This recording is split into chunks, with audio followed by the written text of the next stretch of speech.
भाई खाली पिस्टल खत्म हो जाए तो बता दें। बिल्कुल भाई। ये फोटो तो नहीं क्या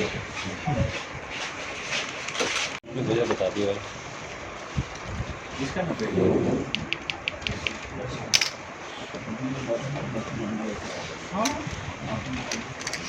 जानकारी मांगी गई थी, क्या कुछ मामला?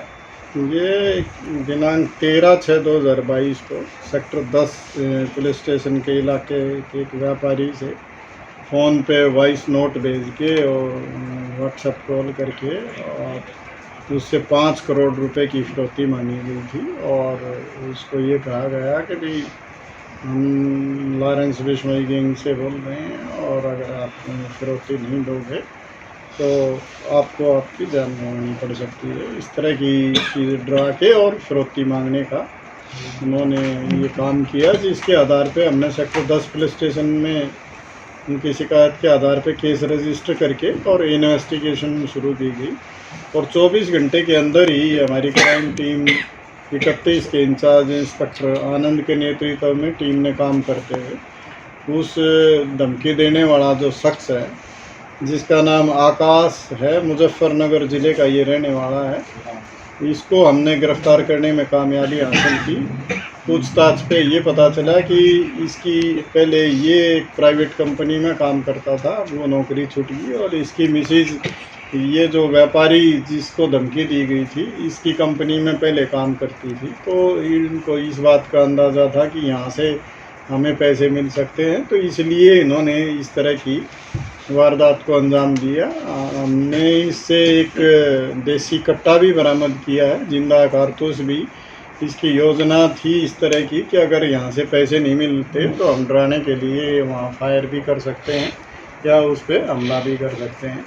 तो इस तरह की घटना की तैयारी इसने इसलिए की कि इसको ये लगा कि लॉरेंस के नाम से मैं आपने इस तरह की कॉल भेज के और ये काम करने में सफल रहूँगा और मुझे पैसे मिल जाएंगे। सर ये अकेला था या इसने किसी और को भी इस साजिश में अपने साथ शामिल किया था? कहाँ से ये कट्टा लेके आया या पहले भी कोई इसका क्रिमिनल बैकग्राउंड है? पहले की क्रिमिनल हिस्ट्री इसकी पता की जा रही है। अभी तक इसने ऐसी कोई बात नहीं बताई कि ये पहले कभी किसी मुकदमे में शामिल रहा हो या गिरफ्तार हुआ हो। फिर भी हम अपने लेवल पे उसकी जांच कर रहे हैं और उसके बाद जैसी हमारे पास इन्फॉर्मेशन आएगी आपसे शेयर करेंगे। सर प्लानिंग कैसे बनाई? शख्स को इसलिए टारगेट किया कि इसकी घरवाली वहाँ उस व्यापारी के यहाँ पहले नौकरी करती थी।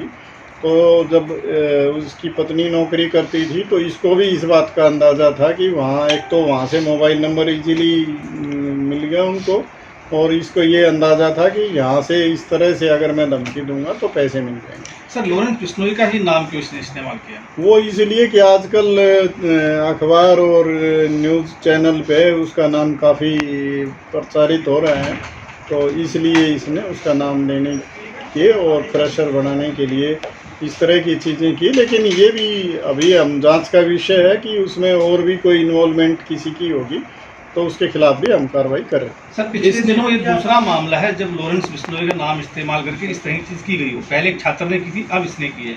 आप भी लोगों से क्या कहना चाहेंगे इस पूरे मामले में? देखिए, मैं ये कहूँगा कि कोई भी आदमी अगर इस तरह की हरकत में शामिल होगा तो उसके खिलाफ सख्त कानूनी कार्रवाई की जाएगी और वो बच नहीं सकता। तो इसलिए सभी से मैं ये अपील करूंगा कि इस तरह की चीज़ें ना करें, और कोई करेगा तो उसके खिलाफ हम सख्त कानूनी कार्रवाई करेंगे। किसी भी सूरत में उसको छोड़ा नहीं जाएगा। कहाँ से गिरफ्तार किया गया? इसको हमने गुड़गांव से ही गिरफ्तार किया है और ये यहीं पे रहते थे। तो अभी हमारे पास जो इन्फॉर्मेशन थी उसके आधार पर हमने इसको गिरफ्तार। सर जो वॉइस मैसेज और जो फ़ोन किए गए थे वो सीन किसके क्या